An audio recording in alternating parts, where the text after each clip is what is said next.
TMC सांसद खलीलुर रहमान ने कहा कि 4 दिसंबर को मुख्यमंत्री बरहामपुर पहुंचेंगी और जिला स्तर पर तैयारियां पूरी हैं। उन्होंने बताया कि हजारों लोग विकास कार्यों के संदेश के साथ उनका स्वागत करेंगे।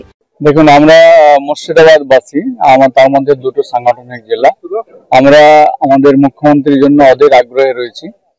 আগামী 4 তারিখ তিনি আমাদের জেলার বহরমপুরে এই মাঠে আসছেন আর কি। আমরা মানে লক্ষেরও বেশি লোক নিয়ে আর কি আমরা দিদিকে আমরা সুস্বাগতম জানাবার জন্য আমরা সেই অপেক্ষায় থাকব। আর আমাদের বাংলার উন্নয়ন যেভাবে এগিয়ে চলেছে আগামীতে এই উন্নয়ন আরো যেন গতি পায় তার বার্তা আমরা দিদির কাছ থেকে পাবো, আমরা আশা রাখছি আর কি।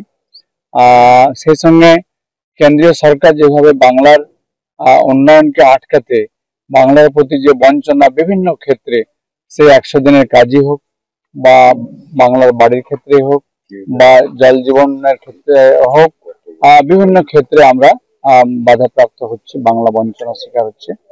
সেই সবগুলো আমাদের জেলার মানুষ আজ সেদিনকে আরো বিস্তারিতভাবে দিদির কাছ থেকে জানতে পারবে। এছাড়া প্রশাসনিক মিটিং আমাদের মধ্যে আশা করছি আগামীকালকে হবে আর কি, যেন যেনারা বিভিন্ন ব্লক থেকে যে দূর দূর থেকে আসবেন জেলার মধ্যে থেকে, তো তিনাদের কোনো অসুবিধা না হয় সেদিকটাও লক্ষ্য রাখা।